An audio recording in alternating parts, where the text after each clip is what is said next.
sitting right in front of it, of course. Well, that's kind of the plan. So yourself. To turn on them, block it. Sure. I'm sitting here thinking I had 107 temperature. The glasses are fogging up. I'm thinking, like, what's going on? Okay, with that, I'll call the meeting to order. John Hines is excused, he has a work purpose in Albany, so unfortunately he won't be here. Expresses his regrets. I have some correspondence to share with Fran, one of which, including the town revision of the town code, which we will discuss briefly. We have discussion. Under discussion, there are two items that we should cover. First, Dominic, would you just give the board a brief update on the contentious issue of the public road? Oh, in reference to the Piagini Woods project? Yes. Yes. So that application has not been back before the board since you adopted your scope. I do believe that they did come to at least one work session since that time. But the applicant has requested a interpretation from the building inspector regarding whether or not Dragon Drive is a public road because it was intended to be a public road and built to public road standards, town road standards. It's my understanding, and I've seen it, that the building inspector has issued that interpretation where he disagreed with the applicant that even though Dragon Drive was built to town road standards and also offered for dedication, but because it has not been accepted by the town as a public road, it remains a private road. My understanding is that the applicant has the right to appeal that determination from the building inspector to the zoning board of appeals, and I believe that that's going to be a process. I don't think the applicant has made it for the October ZBA agenda. So what I think will be is my understanding, and bear in mind I'm not directly involved in this, I just happen to know it. Nor are we, by the way. Yes, is that the matter should be on the November ZBA agenda for a public hearing. And can you explain to the board just really, really briefly why that has to be a public road? In order? Well, it doesn't have to be a public road, it's just that the applicant's project, one of the zoning requirements for multifamily housing in that area is that it would have direct access to a state, county, or town. Okay, so that's the requirement for the project, that's why the planning board eventually will have to consider it.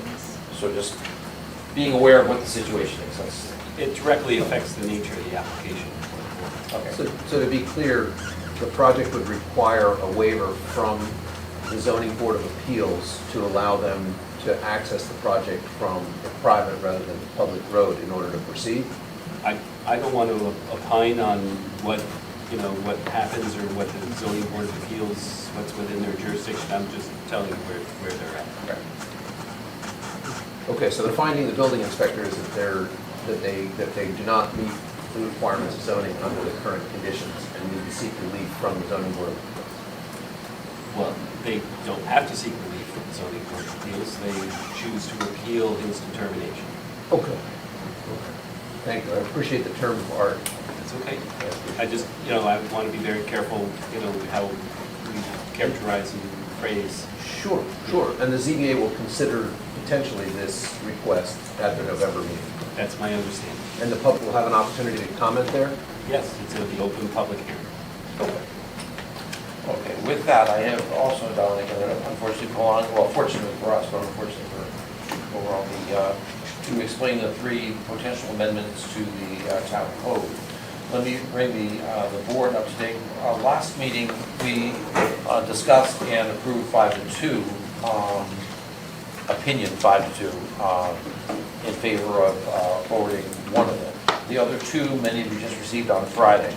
I'm going to suggest that we defer full consideration of that for a month so that you guys have you did read the tree preservation law, which is this, which is roughly the size of the other square miles. So I think you might have time to read it over the next month, so we could discuss it at that point. But maybe, Dominic, you could give the board a brief on the three, and if the board wishes to take action, we can. I think the one we can take action on, I think, is the one we did support last month. That was such a minor change, modification, there's no reason why we can't move it forward. Yes, this is, and I apologize for not being able to be here last month, so sorry about that. But in any event, as you noted, the board did vote to send and authorize me to send a letter report to the town board regarding the proposed zoning amendments to the ARR zone that the town board is currently considering. You voted 5-2 in order to authorize that report, and after your meeting, I sent a letter that said as much to the town board. Since that time, the town board has made an amendment to the proposed law, and if you recall, one of the aspects of this was to allow hotels in the ARR zone.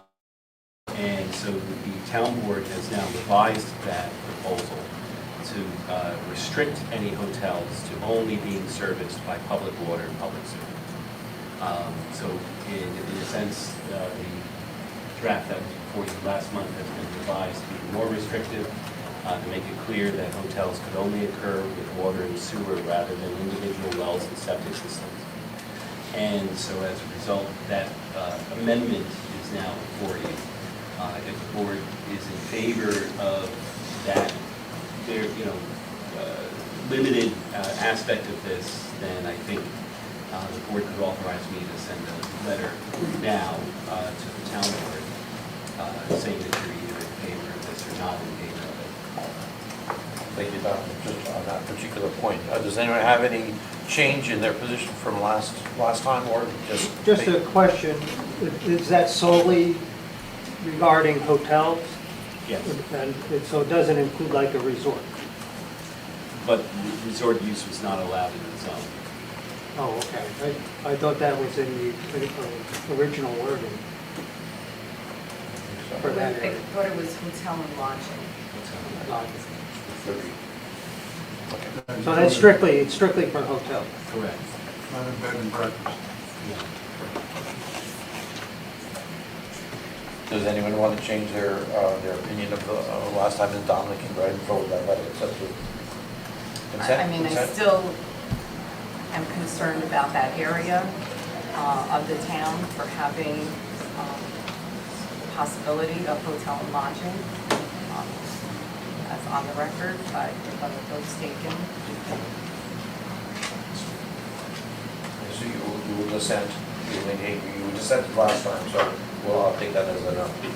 No, I still feel that way, but this is revised Oh, okay, so to you're satisfied. protect, offer some protection Okay. to that area, Okay. although limited. But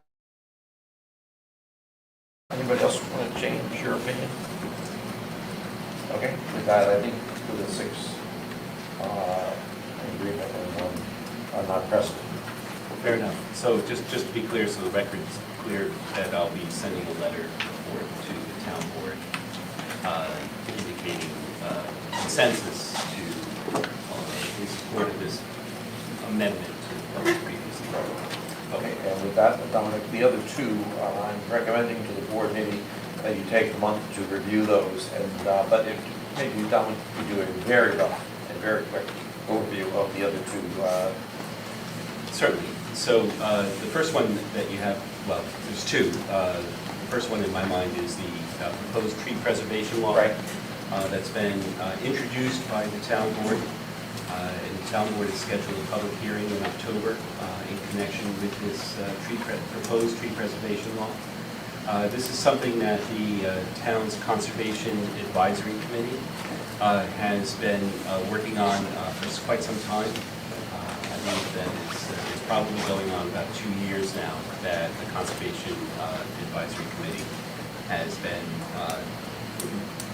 reviewing drafts and thinking about how best to preserve trees within the town of Cornwall. It's I've gone through a number of drafts even before the town board, before it was introduced and set for a public hearing. And the current draft is meant to only apply to essentially commercial developments or other large-scale clearing and grading and taking down trees type activity. And so it's only applies if you would otherwise need a site plan, or if you were disturbing more than 1 acre. So if you had, several acres of property and you decided that, well, maybe this would be a good place for a home in the future, but before I apply, maybe I should take down those trees where I want to put a home in the future, this would apply to that situation. I'm sure the board can recall that you have had several instances over the course of the last 20 years where people sometimes get a little bit ahead of themselves and clear property without having the approvals that should otherwise be in place. This is meant to work together with the town's clearing and grading law and provides the planning board with the ability to require a tree preservation plan or even a tree restoration plan. There's also fines associated with trees being taken down without prior approval, if approval is needed. There's also the ability to pay into a fund that the town could then use for putting up new trees throughout the town. These are all details that I think that we could discuss at next month's meeting, but that's kind of the general aspect of it. Want to do stormwater? Yeah, sure, I would love to defer. So I worked with Steve Gaba to come up with a new law to enhance the stormwater regulations in the town. It actually requires projects that require SWIP to treat the water quality beyond what's required by DEC, as well as help convey stormwater quantity to a heightened requirement than what DEC requires. That's essentially what the law boils down to. There are a number of towns that do this. So for instance, the town of Newburgh has heightened requirements regarding any area that drains into the city of Newburgh's water supply. For instance, the town of Montgomery, I believe, has heightened stormwater requirements. Town of Goshen certainly does as well. So the town in general, administers and reviews stormwater plans, but that authority comes from the DEC. And the DEC's regulations in connection with this are essentially a floor. Like, you can require more, especially if it's important to you locally regarding stormwater control. And that's what the town board is fits into. And the other thing is that both the tree preservation law and the stormwater revisions are not technically zoning revisions, and so the town code only requires a referral from the planning board when the zoning is being amended. But neither of these local laws, tree preservation and stormwater revisions, live within the zoning. They're their own chapters of the town code. But these are courtesy referrals to this board.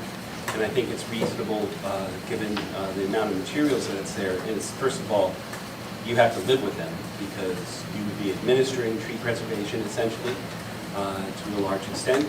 And you also have to review stormwater plans that would have to comply with these requirements. So I think it's reasonable to advise the town board that you receive these things and that you would like to review them at your November meeting. Does everyone consent? Agree? Okay, with that. Ms. Chairman? I'd like to go back to the earlier one that we voted on last month. Sure. I just wanted to make sure that Mr. Kudis's letter captures, I had a comment about the exterior lighting. Please do. The exterior lighting as currently contemplated does not allow for exterior lighting for seating areas for restaurants or eating establishments, and I think it should. We have a number of outdoor seating areas that are exterior to the building. Prima Pizza comes to mind immediately, but there are others. And I think that as long as that lighting is not spilling off the site, which is that's the standard that this board has applied in the past.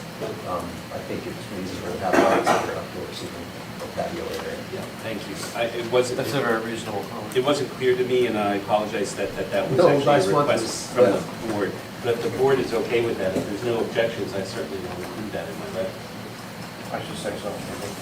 We, Board? yeah, we did agree on Yes, that last month. right. Then I apologize Yeah, for this. okay. That's That's a okay. very good point, I did Linda. the one. Okay, that's fine, I just think there needs to be a line in there, or else we're gonna have to, it would require us to restrict that. Oh, He's one of the trees, the entire thing, Hushman, so he's very. Well, thank you. Good comment, Linda. Okay, with that, everybody's in consent, I gather. Yes, okay. With that, we can move on. Does anyone have any questions regarding the tree? We can actually compile them for next month, and we'll discuss it at that point. No, I know maybe Mr. Warren has done a very good job with this stuff. Maybe, would you be around next month to answer? Yes, questions? absolutely. That'd be great. Okay, with that, thank you. Okay, approval of minutes. Everyone have an opportunity to review Graham's expertly prepared minutes? Get the expert. Make a motion to accept them? Second? Second. All in favor? Aye. Thank you. Moving along, we have the resolutions, I don't. Okay, with that, we move to Two Girls, One Boy LLC, and they are here. Good evening, Bart Lansky for applicant. Two Girls, One Boy Holdings LLC. I wanted to ask if the board had received a recent letter from Orange County DPW. If not, I have copies. Just got it on Friday. We got it. You got it. Okay, so no copies are needed. I wanted to request a copy of the letters from the planner and the engineer.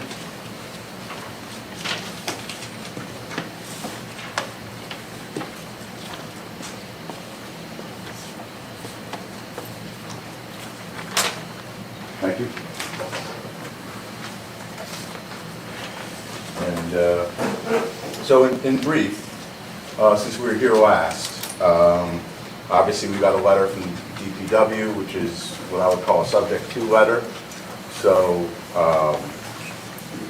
approving, subject to their approvals, to their details.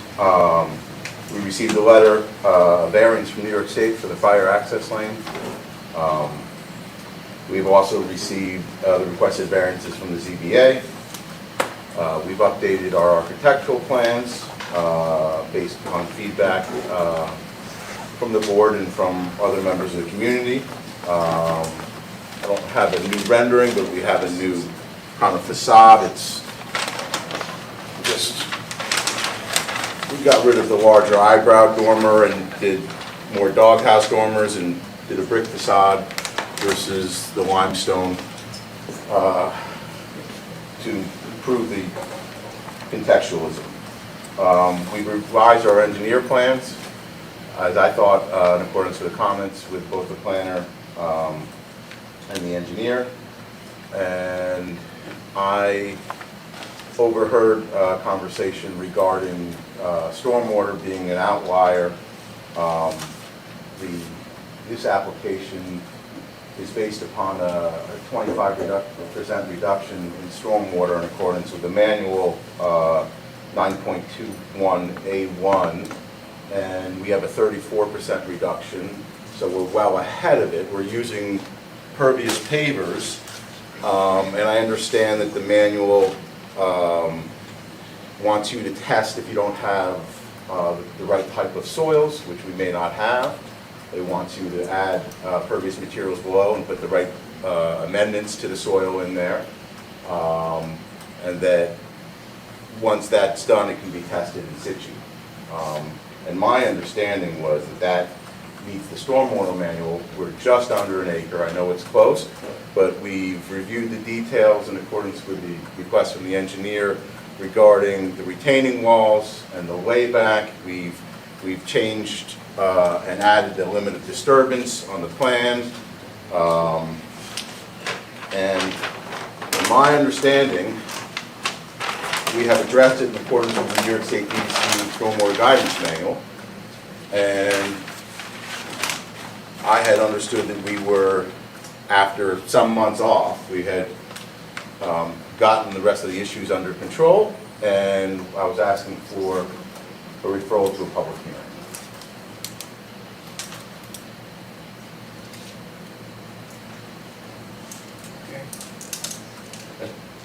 That covers me. Okay, with that, I'll, here we go.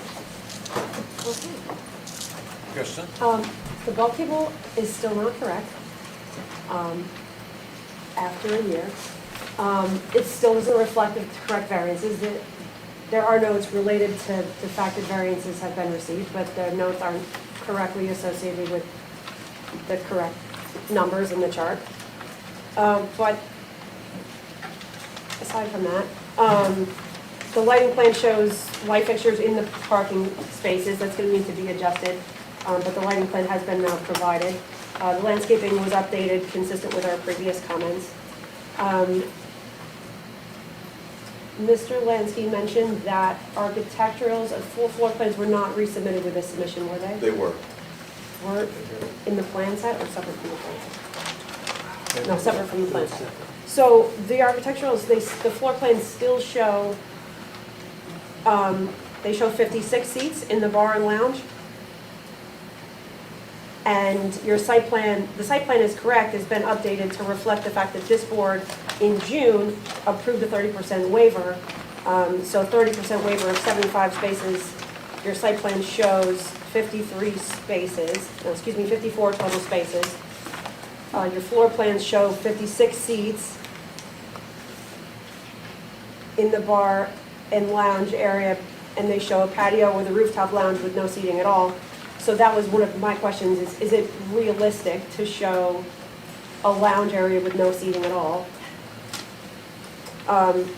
So the site plans have been updated to be correct, but it doesn't exactly match the floor plans still. And so my concern is that I just want to make sure the approval that you're getting is realistic, because you don't want to end up in a scenario where you're under construction, you're trying to open, and we have the building inspector going in and holding up the floor plan and looking at what is there and saying that this doesn't work. You don't want to be at that point in your construction and then have an issue.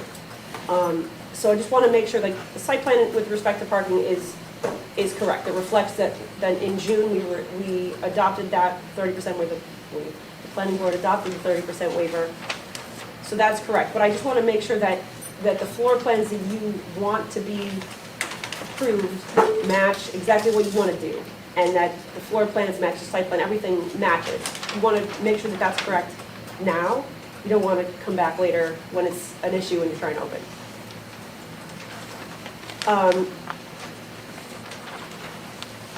Really, that's it in terms of site plan on my end. This is unlisted under seeker. So in terms, there's been no action taken by this board yet under seeker.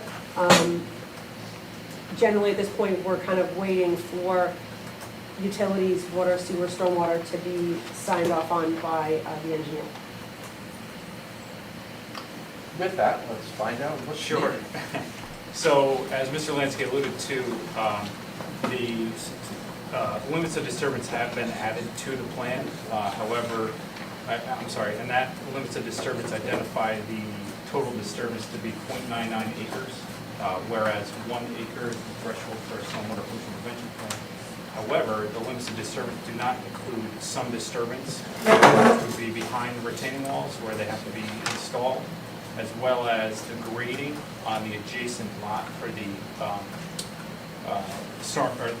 for the fire access drive. So based on that, it's my opinion that the SWIP is going to have to be prepared to do that additional disturbance.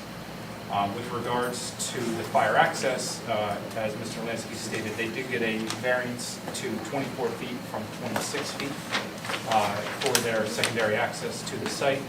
I just had some additional questions with regards to how they were going to make that work, which I won't go into detail on. Additionally, they're proposing a new sprinkler line and fire hydrant on the site, which will require review and approval from Orange County Department of Health, as well as the Village of Cornwall and Hudson, since they own the utilities.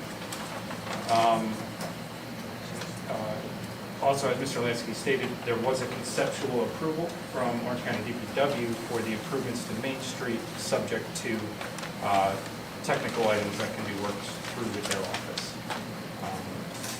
That's basically all I had at this point. Okay, I would ask for the building inspector's office just to weigh in on that, the fire risk.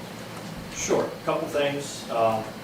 Fire lane is going through what looks like several existing parking spaces, including on Main Street and through the adjacent property line. I'm not really sure which prop. Multiple parking spaces are shown there on the existing lot next door. It kind of looks like it's running through there, so I want to confirm that. And with the fire access road, we have concerns with the existing buildings, frost protection for the footings. So bringing the grade down to make it level, well, I just want to make. Respectfully, it's not a fire issue. I understand that's a construction issue, but that's certainly not a fire issue. But it has to be constructed. I understand that. You don't have any information as to that to the footings. And I understand the concern. I would say that DPW, two gentlemen from DPW and I, Anthony Trociano, and another gentleman whose name I forget, we walked where the fire truck is coming in and out and looked at the spaces on the county road there, which we call Main Street, and they understood and had no issue with removing those parking spaces. And that's their jurisdiction, not. Yep, as long as it's just not shown on the turning radius, we just got to confirm that. Yeah, So. I understand that. So let me follow up on that a little bit. So we're getting rid of parking spaces on Main Street as part of this plan. In order to make the turning diagrams work. Yeah, I think there's one or two in order to get the fire truck into the property. Also, the turning radius, was it curb to curb or wall to wall for the fire truck? I don't know. Okay. So we just got to confirm it's wall to wall. Those are issues that need to be clarified before we're able to move forward with seeker. Kristen?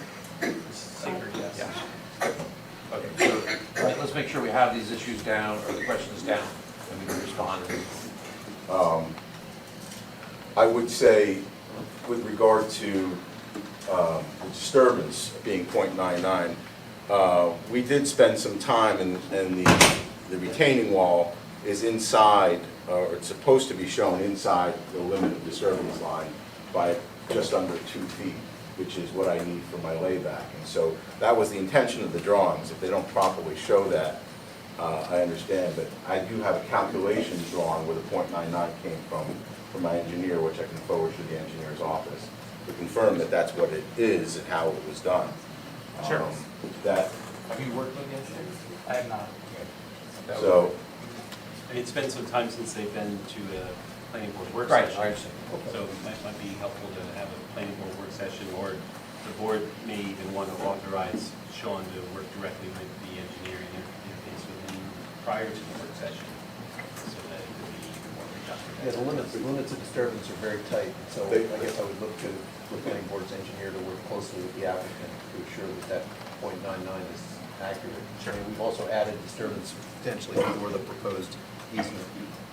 That there'd be improvements, I assume, to get the fire Correct. engine in and out. Right. And that would count So- towards, so that would count as- within the limits of disturbance. So as it's currently shown, the grading for that fire access road on the easement is not included in that disturbance. Very good. That's. I so think by I'll consent, defer to judgment. excuse me, sorry, but by consent, the planning board authorizes Sean to work closely with their engineer to kind of clear up these issues. So in order to move forward, we need to do that. Great. You have the authorization to work Thank you. with your engineer, and we can clear these issues. These seem to be the stifling issues, so maybe we can move forward. Okay. Very good. Does any member of the board have any questions? I'll start with Steve. Yeah, just a couple items. One, and I think Sean touched on it in his comments there, that on the existing plan, being that there is a reference made to a boundary survey, that existing plan should show meets and bounds of that. And either have a note recognizing that the surveyor knows that the plan's being used for the site plan, or have them actually sign and seal it. The other question I have, in reviewing the ZBA minutes, maybe you can bring us up to speed on it, that the proposed easements for the fire access that go over both the Sullivan parcel and then the adjoining parcel here, are they in the process of being acquired, or will they So be acquired? Or? the second parcel, known as 325 Main Street, has similar beneficial ownership. And so the easement going across 325, I'm going to write and submit to the board. Okay. And what, Which one's 325? 325 Main Street is the old law office, which sits right here, which owns the property. So that's- The fire access easement is coming over. So that's 24-2-212. But I haven't memorized the numbers, but hold on. yeah, that's it, 24.5. Okay. Yeah, so We have a record running here. 24-2-212. 212. Yes. So the easement for that, once we're farther down the road, I'm going to write and submit it for Dominic's review. Okay. And what about the area across the Sullivan property? Because I don't know, which is the Sullivan property? it's the one at the back of the property. So here, Yes. that's an existing easement. Right. There's But- no new easement to write. But the existing easement is only 12 feet, and what you're proposing for the track, I'm not proposing that the truck go out that way. So, and I'm not proposing a change to that easement. And Purdy's Lane is, as you likely know, has been around for 100 years. And it's split up into ownership into 3 different parcels. but correct me if I'm wrong though, on sheet 4 of 7, you're showing an increase in width of pavement down through there. Only on the property of the subject.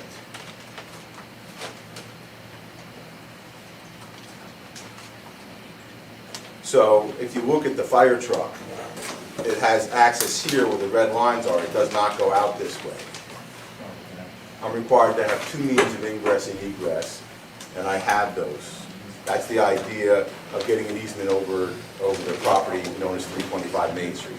So I'm not changing Purdy's Lane as it goes out past what we call the Sullivan property. Okay, then maybe you can just explain this line on the map here so that I have a better understanding. Can I join you? Sure.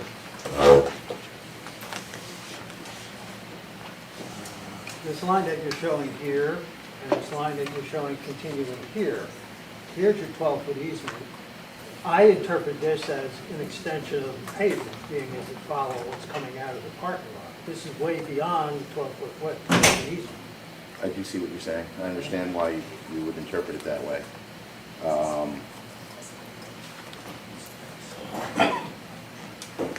It's a good question to clarify, but there was no intention of changing Purdy's Lane. So there's no intention of going beyond the 12 feet in No. the easement? Satisfied? Yeah. Mary Beth? I think my biggest concern is the stormwater, and I'm looking at it as, that's gonna be one of the most important things on Main Street. It was just on the news over the weekend, 100-year storm, and we've had 3 of them. So, and the businesses on Main Street are being flooded, and they're having a perpetual problem in that area, and I'm just very concerned about that stormwater drainage. Sure, Sean will work that out with their engineer. But quite frankly, the concern is very valid, but it's from the whole watershed coming down onto Main Street through the property, and that's what we saw in the last storm. This, I'm reducing the amount of impervious surfaces here by 34%.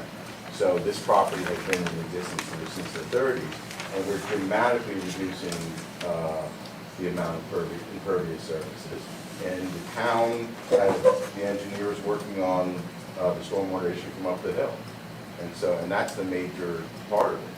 It's not this much. It'll come through. It all adds up, so just looking at all of it. Thank you very much. Bill. I just concur with my colleague in reference to stormwater. I look forward to hearing what the results of this discussion. Thanks, Bill. They have a lot of issues around this engineering report, so And so they'll clarify that. Yeah, that's what I was looking for. Okay, with that, Led? Yeah, I mean, I look forward to hearing from the planning board's engineer regarding the stormwater plan and viability of that. I think the plan should show clearly what parking is being lost on Main Street. My count is 60 total, either bar or restaurant seats, and the bulk table appears to say 36 in terms of the parking requirement. So that's on sheet 207, I see 36 seats for 12 spaces required. When I count the seats, I counted 36 on the first floor, and I counted 24 on the top floor. So that's quite a difference. So the top floor we have reprogrammed to be just for the use of the hotel residents, and not to be open to the public.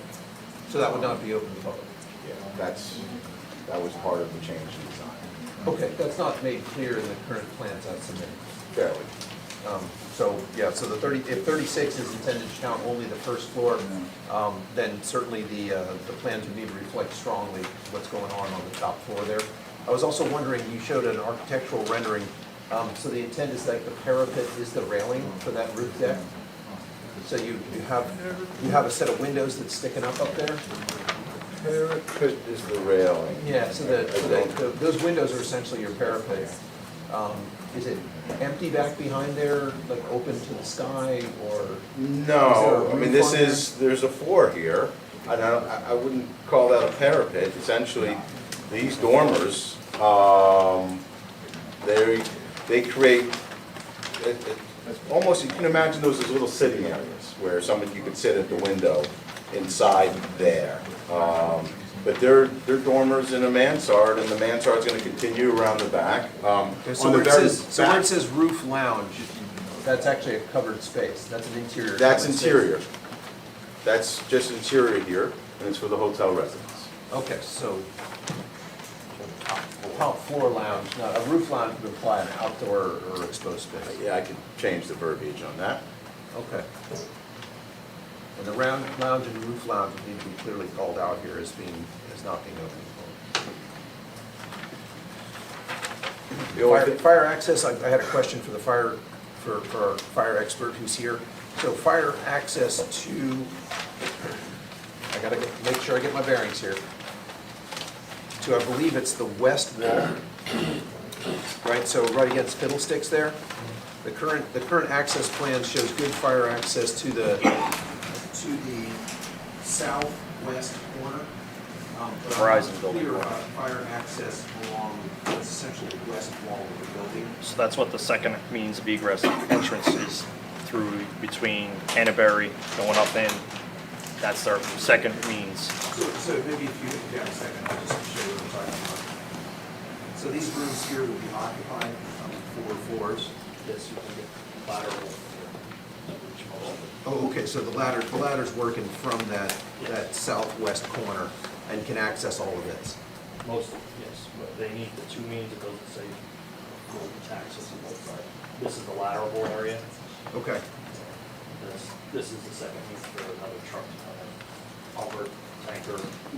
okay, great. Not specifically a ladder. And I assume our attorney will be working closely in terms of assuring that all easements are in place, et cetera, across these properties, which could, of course, transfer ownership in the future. Yes, but as Mr. Lansky had mentioned, like, some of that will be conditioned on the approval against the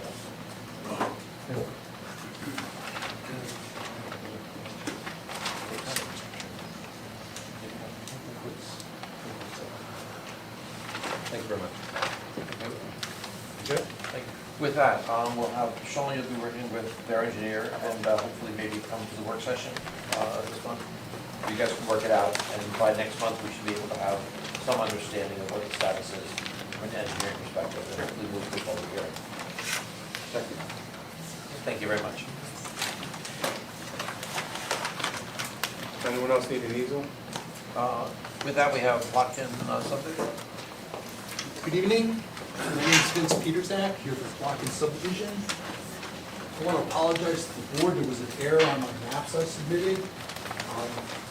Commissioner Ewald called me, and when we spoke the first time,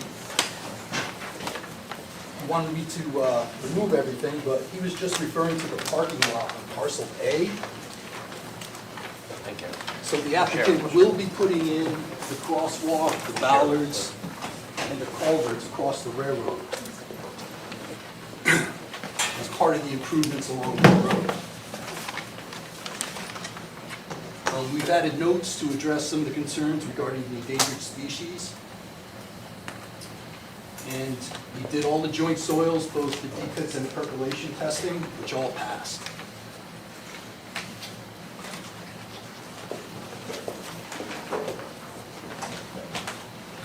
Did you, it sounds like you got my letter because you know what I said. Oh, no? You just are so good, you knew exactly what I was going to say. Thank you.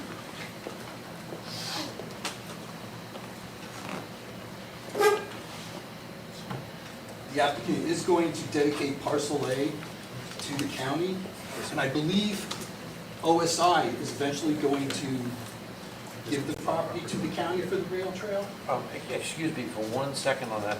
Liz, do you want to make a comment about the OSI, just Liz, Oh, yourself? yeah, so just, I don't believe that I should recuse myself from this, but I didn't want to reveal on the record that I have an ongoing relationship with OSI. I've been building bridges in the parks with them for some time, including a bridge right across the street there in Scunnamunk Meadows. We have no issue. Okay, I just wanted to get that on the record, that's all. Sorry. Okay, continue, sorry. Agreed. Maybe you could correct me if I'm wrong, but isn't OSI going to give the property to the county for the rail trail? You would have to talk to OSI about that. I have no property He just builds relationship to bridges. OSI. I just work with them on occasion to build I'm But pretty bridges. sure and parks. that's- To that point, it's not typical for OSI to retain ownership of property. Their standard practice is to be a facilitator for preservation of open space, and what they do is they work with other partners that end up owning the property. So I'm not aware of OSI intending to operate. Yeah, that's what I thought also. Long So- term. So it's the county that will be putting in the rail trail. And our parcel A is going to be eventually a parking lot for the public. Yes, it would be offered for dedication. This is something that could be dedicated to the county directly. Sometimes for recreational purposes, in some instances, land could be dedicated to the town. But in this case, this would not be a town recreational area. It's not a town parking lot. Correct. It's intended to go to the county as part of the county's rail system. Prospect of that is very good. Okay. Finished? Yes. Okay. Kristen? Certainly. So, I think the applicant knew where I was going here. I did speak with Travis Ewald, who is the commissioner of the Parks Department, Orange County Parks Department, just to confirm some of the discussion that was presented in the applicant's response letter with respect to comments we got from the Orange County Planning Department, if that sounds confusing enough. Commissioner Ewald was nice enough to coordinate with County DPW, County Parks, and County Planning Department to coordinate everyone's responses so that we didn't have to, so that your board didn't have to continue to reach out to all three individually and get three different responses. So essentially, Commissioner Ewald, the paragraph that I provided is basically what he said, which is some of the items that were supposed to be on the plan, that were requested to be on the plan, should continue to be on the plan. Bollards and crosswalks and things that Mr. Petrusek just mentioned. The point is that some of these items will be built by the county, do not need to be constructed by the applicant itself. The county will eventually, upon taking ownership, of this property, of this trail from OSI, they would be responsible to construct some of these things. What they want, obviously, is the permission to do so, and coordination with anyone that happens to live now or in the future around this site. So when you do go through the GML, you'll see that some of the other comments, there was a request to rotate one of the homes away from the trail. That was done. The other comment that Mr. Ewald did not believe was addressed was a comment that suggested maintenance of pedestrian accommodations, which are now shown on the plan, which may be constructed in the future within the right-of-way, should be provided. So that note, I think there may be some iteration of that note, but it seemed that the county wanted more specifically, or exactly what they wanted. And again, you're welcome to coordinate further with those county departments. I just wanted to see, kind of, because some of these things were not on the plan, I wanted to make sure before this board was going to certainly ask me what to do about the GML. They wouldn't normally override something like that where comments were just not addressed or seemingly not addressed. But it seems that that was the position that the county took, was that this is, that's what they wanted, is what is on the plan. I did submit these plans to the planning department also. I was hoping that we would get a response back from them also. See, I think that Travis called planning, well, I know, he said he called planning and spoke with DPW, kind of everyone working together, even though the GML you got back kind of was before there were other departments were involved, so it was a little bit of a miscommunication, but I think everyone's on the same page now. Yes. Okay, now we'll move on to parcel A. Parcel A is 2.3 acres between Ores Mills Road and the trail. The applicant would like to dedicate that. The applicant's narrative says that is to be dedicated to the town, but may make more sense to dedicate that to the county. Again, given the fact that they're going to be operating this trail, they would probably have more of a desire to own and maintain that piece of land more than the town would. But that's something that's going to have to be discussed with, between the county and the town board. Again, the second aspect of that is that the applicant is asking that dedication to satisfy the subdivision requirements to show parkland on the plan.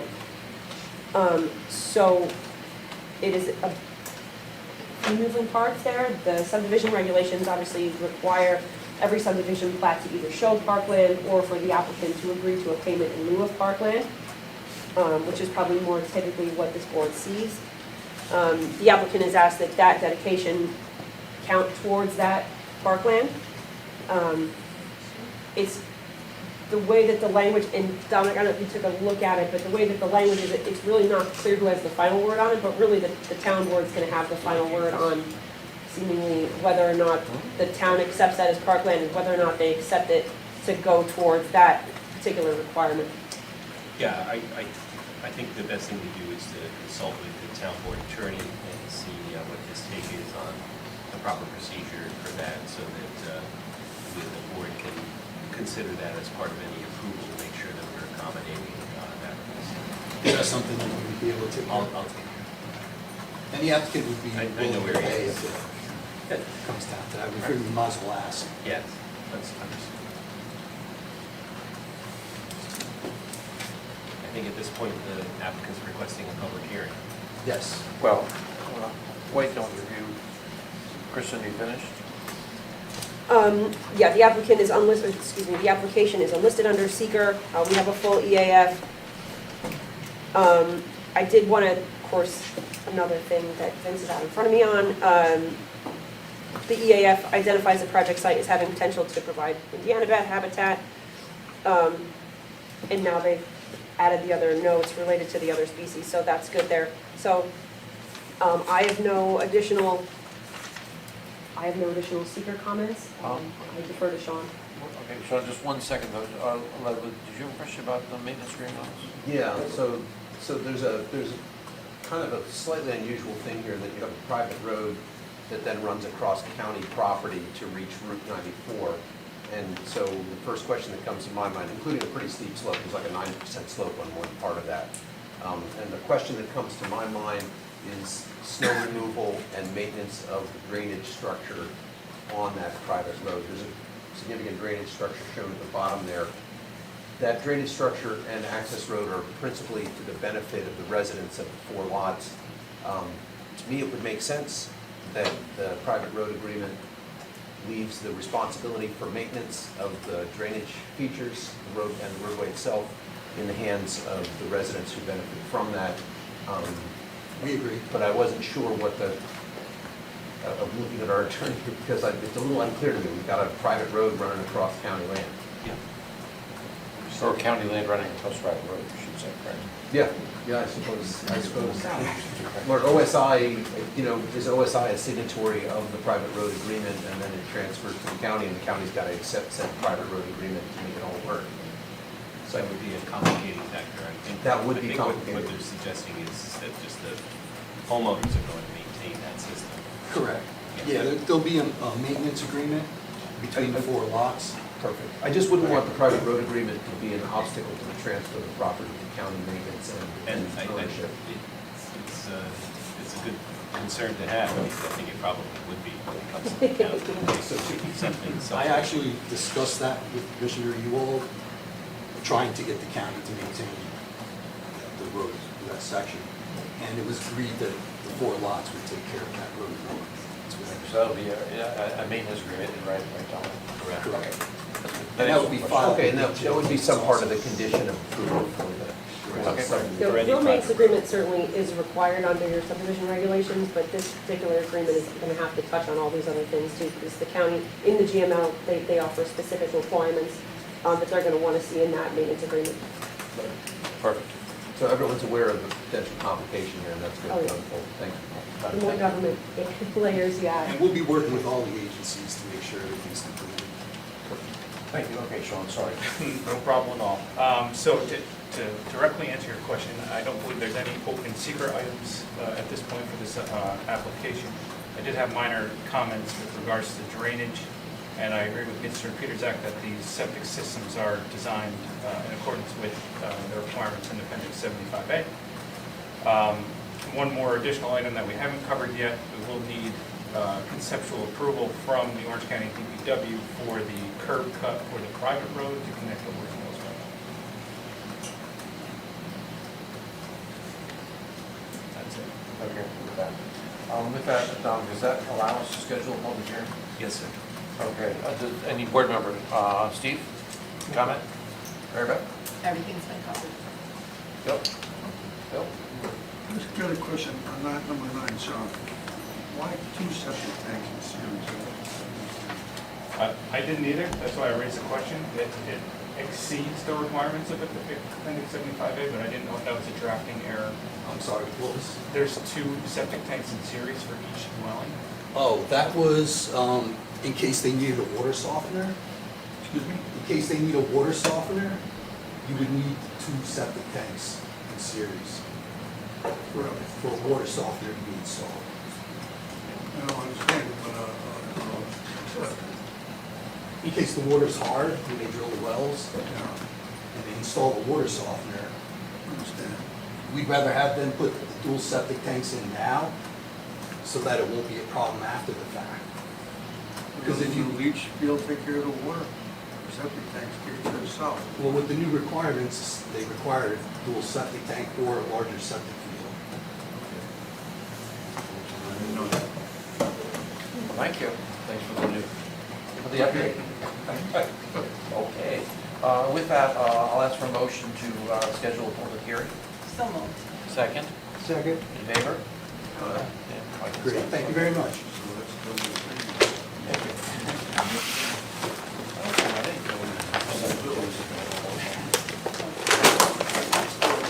Okay, with that, we have Star Warehouse.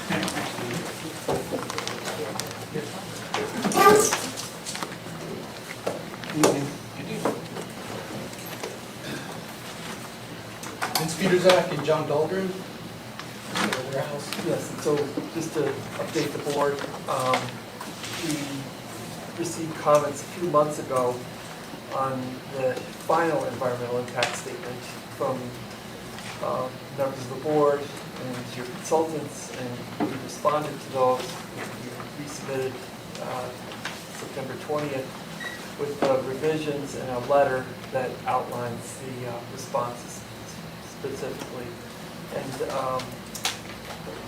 the plans are also updated, just so the board is aware.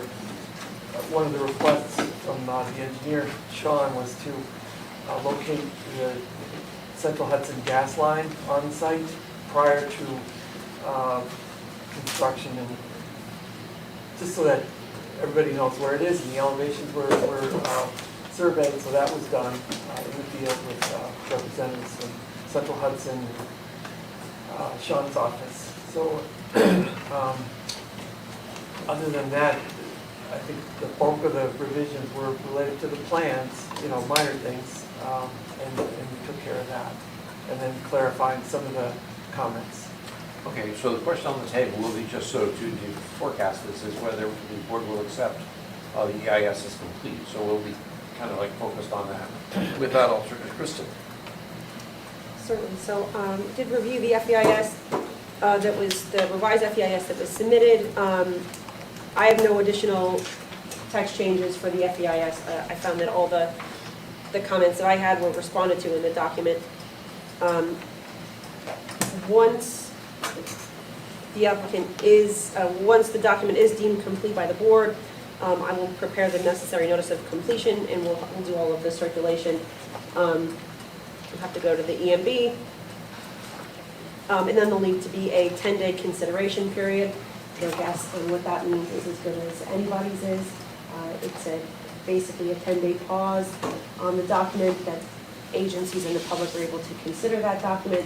We need to place this document on a website. We have a public website for this? The DEIS still up? Yes. I don't remember. Yes. So we need to have the applicant finalize the document, get rid of all the red lines, make a final copy of it, reflect any outstanding comments that Sean or that Dr. Really may have, and then we'll have to get that document up on the website in time for that 10-day consideration period before this board takes any additional action. Okay, very good. Thank you, Kristen. Okay, Sean. Sure. So, like Kristen, I don't really have any comments with regards to the text in the FEIS. I do have a number of site plan issues that I feel like can be resolved after sequence completion. So, Very good. Okay. Dr. Greeley. Good evening. We prepared a memo dated September 26th. Many of these are related to the site plan. There are one or two items I think that should just be in the adopted version, adjusted accordingly. For example, comment 3.4-20, there's some language in there that I don't think is appropriate and should be revised. We provided what we think should be in there. Had you provided that with it? No, we provided it to the board, so I'm sure I can give you a copy. Many of the other items are really site plan details and/or items that should be specified in the finding statement. A permit from New York State DOT is required for the improvements at the intersection with Route 32, and the DOT had provided some comments. I've attached a copy to my memo for the applicant to clarify and verify relative to site distance. That's not required for the EIS approval, right? No, Okay. this would be part of one of the requirements will be to get a highway work permit to do the improvements that are spelled out in the document. Right. One of the items specific, they were related to site distance, some pavement details, and then the need or lack of need of a turn lane at the main intersection. DOT has not made their final determination. The applicant has provided the information and the analysis, but again, that would be a condition of their highway work permit requirements. The EIS doesn't currently call for that turning lane. The As a mitigation requirement. The EIS provides the analysis. It's been presented to DOT. DOT has, as part of the work permit, asked for some additional information. They are making improvements at the intersection, improving the radii, and some pavement improvements. We provided some recommendations on that. They're showing sight distance improvements, signing improvements, but again, the ultimate decision is DOT's relative to whether a turn lane will be provided on Route 32. But you're confident, short of the turning lane, that this board has set in place requirements which provide public safety for turning motion at that intersection of 32? Correct. They've shown their sight distance improvements, which is the major item there, and the proper turning radii. Again, DOT has asked for clarifications. These will have to be provided as part of their work permit. So if DOT does not require that right turn lane for the southbounders, you think, or you were even thinking one of the center there? Northbound turning lane. A northbound turning lane for left turn. Even short that requirement, we still have a safe intersection. Correct. Based on their improvements.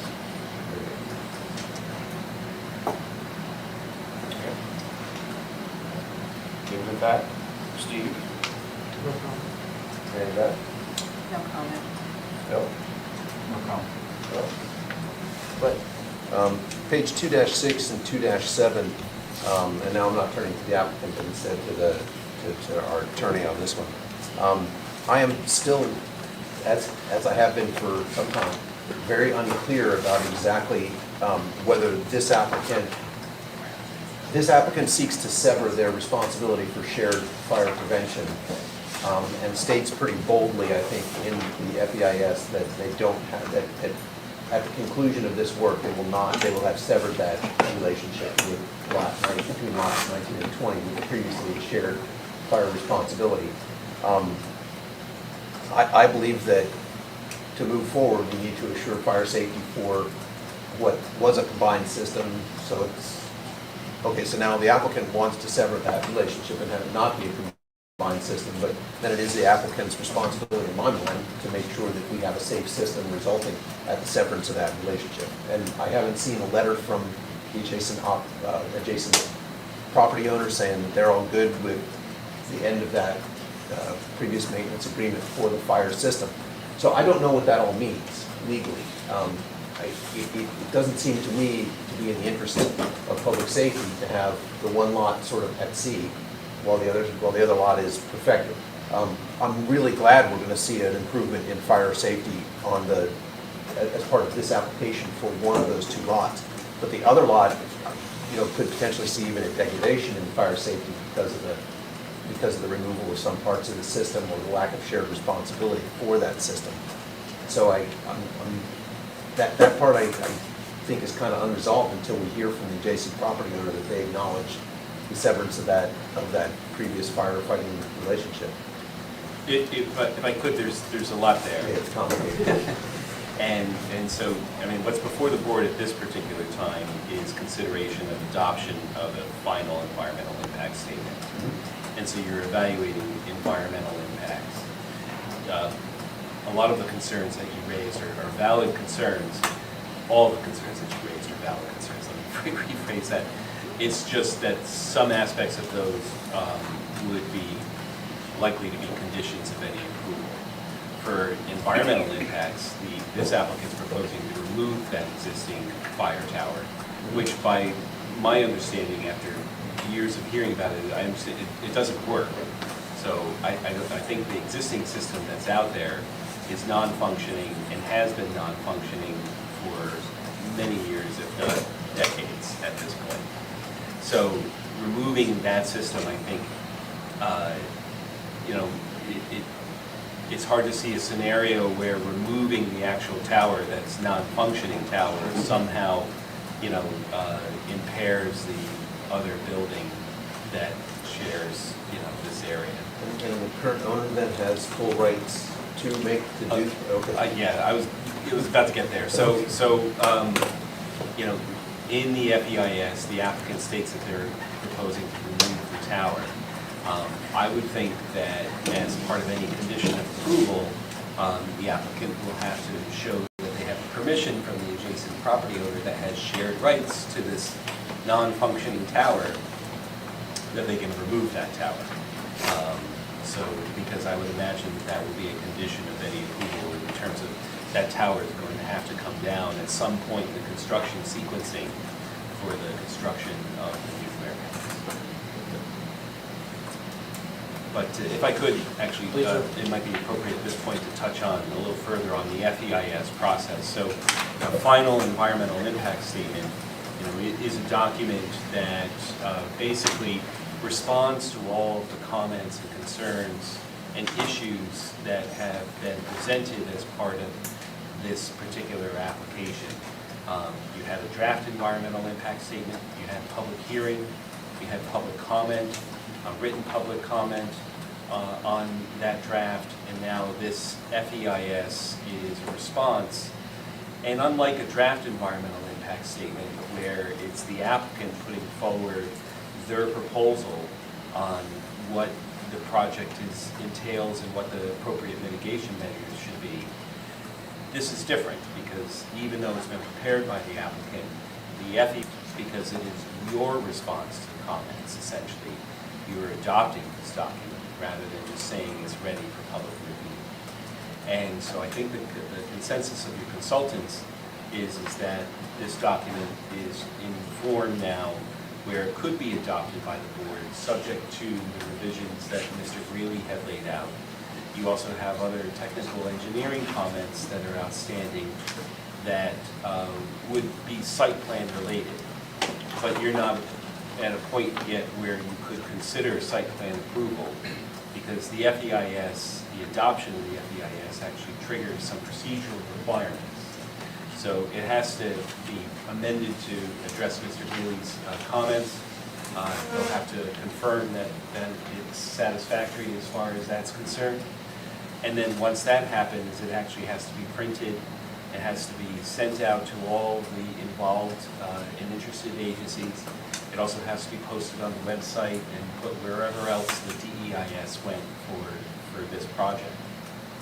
And then there's a mandatory 10-day cooling off period where nothing can occur during that. It's called a consideration period, but the board could not do anything from 10 days from when that document is sent out.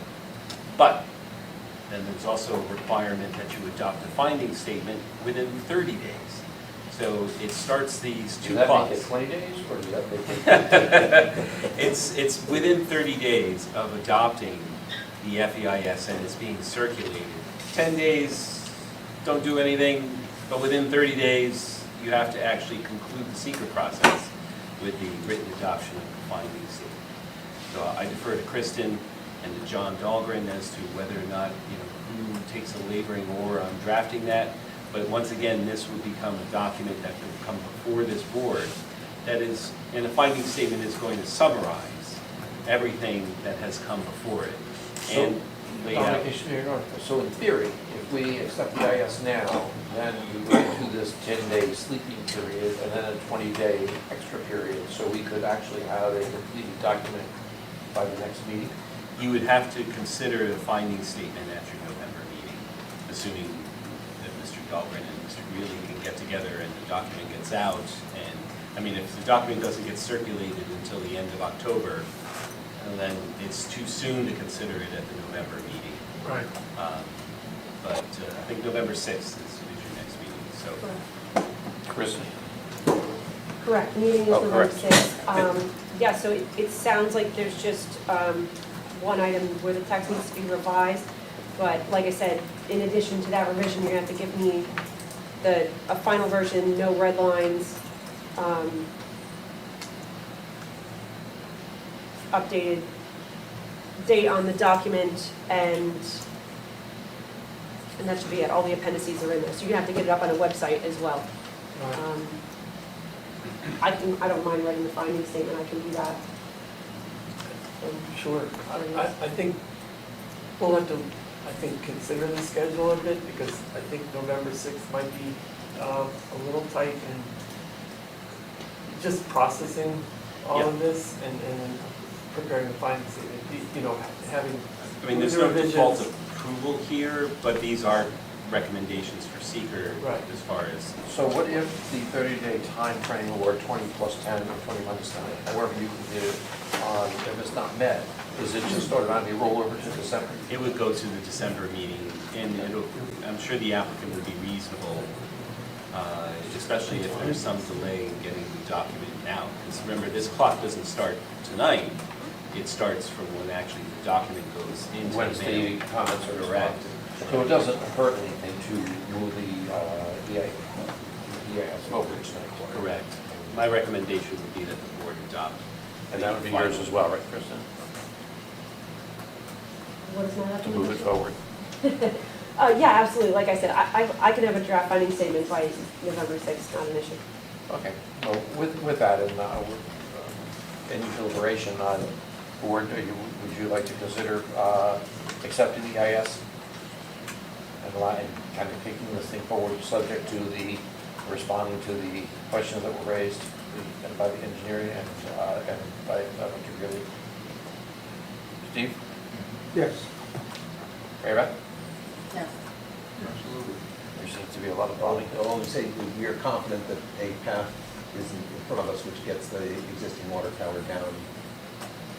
Or that there's some, like, they're not gonna start without that thing Well, having some I kind mean, of agreement.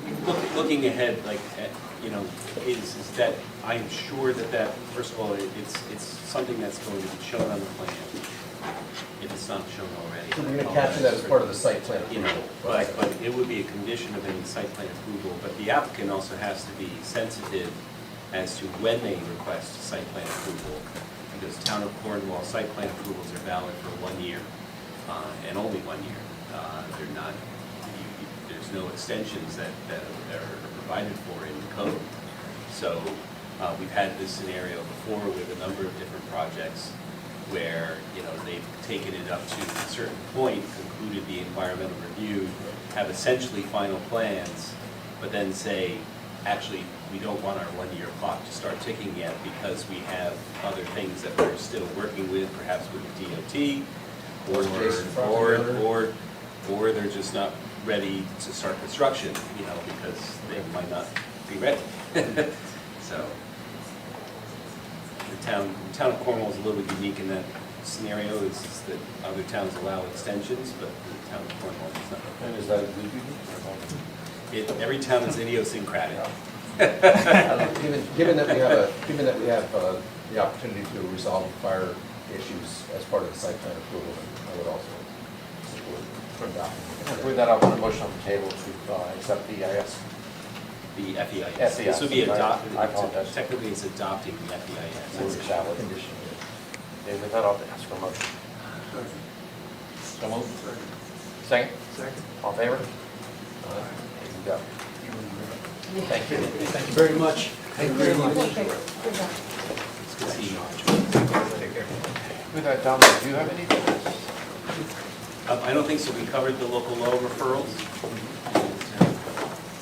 Pretty much covered it. Bill, you. I just have a general question Sure. for the board, who has more experience on this than I do. Okay, so the tower doesn't work. So the fire system is not working as planned. So That's in the original property, in correct? the original property, Right. well, yeah, 19 and 20, and they're gonna fix their side. The other side is not working as the system was supposed to work. Where is the fire inspection? So it is functioning at the moment. How is it functioning? They are using the creek as a water source as well as the retention pond. They're pumping from the creek into the retention pond. When we flushed the hydrants back in the spring, the retention pond never dropped because it was being fed continuously from the creek. So the system is up and working, just not as originally designed. But they have fire safety. Yes. And it works, and the system works. Yes. There's nothing to do with the tower, correct? So it's not as originally designed, which is why they're, The tower. yes, the tower is no longer functioning, so it is not as per original design, but it is functioning and they are getting the adequate water flow. And just to be clear, like, we talked about this issue of being able to function for many years. The building department has been actively working and pursuing compliance with this issue. There have been times where the neighboring property in particular, I believe, has not been responsive to the building department, but from what I So the- understand now. The neighbor is aware, I believe, of this, and they are actively looking for other ways to obtain their water. They have spoken to me about other issues, other options other than that water tower, but they are actively looking to, because they eventually want to come back, and I believe they have an open application in front of the board. So they're going to have to come up with their solution also to upgrade the system. Upgrade their system. Yes. If they do modification. Yes, if they come back for another addition, they'll have to upgrade. And they are aware, and they are looking into that. You have a plan right now, so we're not doing this. No, if you allow them to tear that tower down, it's not going to cut off their water. It is just part of the original design, and it's an ongoing issue that we've been dealing with. Thank you. Thank you very much. Okay, are there any other questions? Good question. Any other questions? Any other issues? With that, I'll ask for motion to adjourn. So moved. Second. Second. No one want to adjourn? All in favor? There we go. Thank you very much, all.